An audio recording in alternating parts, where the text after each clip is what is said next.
माननीय उपसभापति जी, कांग्रेस के डीएनए में ही किसान विरोध है, मैं ये कहना चाहता हूं। ये आज से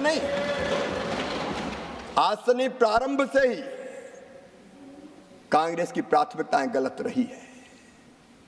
हमारे प्रथम प्रधानमंत्री स्वर्गीय पंडित जवाहरलाल नेहरू जी, मैं उनका आदर करता हूं,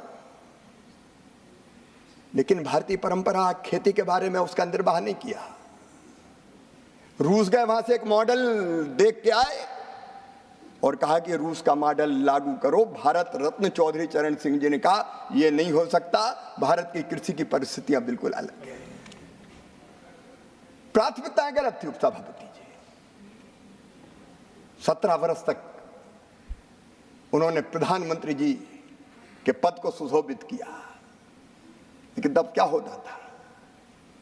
अमेरिका से PL 480 सड़ा हुआ लाल गेहूं भारत को खाने पर विवश और मजबूर होना पड़ा।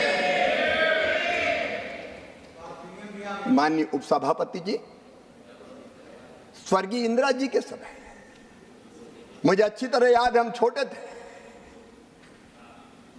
उस समय किसानों से जबरदस्ती लेवी वसूली का काम होता था। जबरदस्ती लेवी वसूली जाती थी। अगर 2 क्विंटल भी है तो 1 क्विंटल दे के जाओ। बिंडे खोद दिए जाते थे, रखा हुआ अनाज उठा लिया जाता था। भारत आत्मनिर्भर नहीं हुआ। स्वर्गीय राजीव जी ने भी बात जरूर की,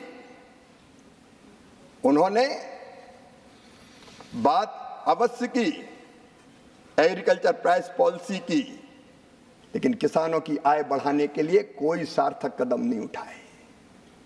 यहां तक कि माननीय उपसभापति जी, उदारीकरण का प्रारंभ हुआ। स्वर्गीय नरसिम्हा राव जी, मनमोहन सिंह जी उस समय वित्त मंत्री थे, लेकिन उस समय भी कृषि से जुड़े उद्योगों को डी लाइसेंसिंग नहीं किया गया, क्योंकि प्राथमिकता गलत थी। और माननीय उपसभापति जी, 2004 से 2014 के बीच की मैं क्या बात कहूं। उस समय ये भारत जो प्राचीन और महान राष्ट्र है, जिसने दुनिया को ज्ञान का प्रकाश दिया था, उस समय घोटालों के देश के रूप में दुनिया में जाने लगे। 2G, 3G, 4G। माननीय उपसभापति महोदय, प्लीज। और तब भारत की राजनीति में, आप धैर्य से सुनिए, तब भारत के राजनीतिक चित्र पर उदय हुआ एक दैदीप्यमान सूर्य का, जिसने सारे देश को आशा और विश्वास से भर दिया। उनका नाम था नरेंद्र मोदी। कांग्रेस की प्राथमिकताएं गलत थी। मोदी जी के नेतृत्व में प्राथमिकताएं बदलने का काम हुआ। और खेती के लिए माननीय अध्यक्ष जी, हमारी 6 प्राथमिकताएं मैं आपके सामने निवेदन करना चाहता हूं। 6 प्राथमिकताएं। नंबर 1, उत्पादन बढ़ाना। नंबर 2, उत्पादन की लागत घटाना। नंबर 3, उत्पादन के ठीक दाम देना। और नंबर 4, प्राकृतिक आपदा में ठीक राहत की राशि देना। नंबर 5, कृषि का विविधीकरण, खेती में वैल्यू एडिशन।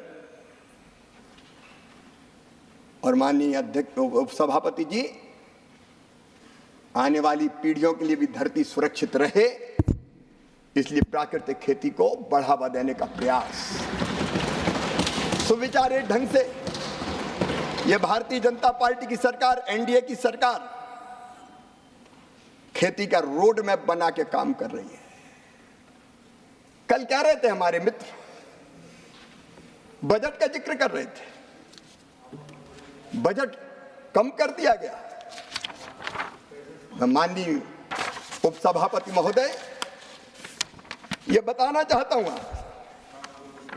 कृषि के लिए बजटीय आवंटन 2013 और 14 में था केवल 663 करोड़ रुपया। 2024-25 में ये बढ़कर हो गया 1,32,470 करोड़ रुपया। और ये केवल कृषि विभाग का है। एग्रीकल्चर एंड एलाइड सेक्टर जोड़ दिए जाए तो माननीय अध्यक्ष महोदय, इसमें फर्टिलाइजर की सब्सिडी भी अगर जोड़ दी जाए तो फर्टिलाइजर, सहकारिता, पशुपालन, डेयरी, फूड प्रोसेसिंग, फिशरीज, इन सबको जोड़ दिया जाए तो ये बजट बढ़ के हो जाता है, ये इनका है 1,32,000 तो मैंने बताया कृषि, 152 एलाइड सेक्टर और फर्टिलाइजर सब्सिडी वगैरह सब जोड़ दी जाए तो इसमें 1,75,446.55 करोड़ और जोड़ेगा। मानिए आपके समय ये डिपार्टमेंट एक थे, आप कितने देते थे? माननीय उपसभापति जी, बजट का पर्याप्त प्रावधान है और इसमें सिंचाई तो जोड़ा ही नहीं, सिंचाई तो जोड़ा ही नहीं। जल शक्ति मंत्रालय अलग है, वो सिंचाई के प्रबंध के काम में लगा है।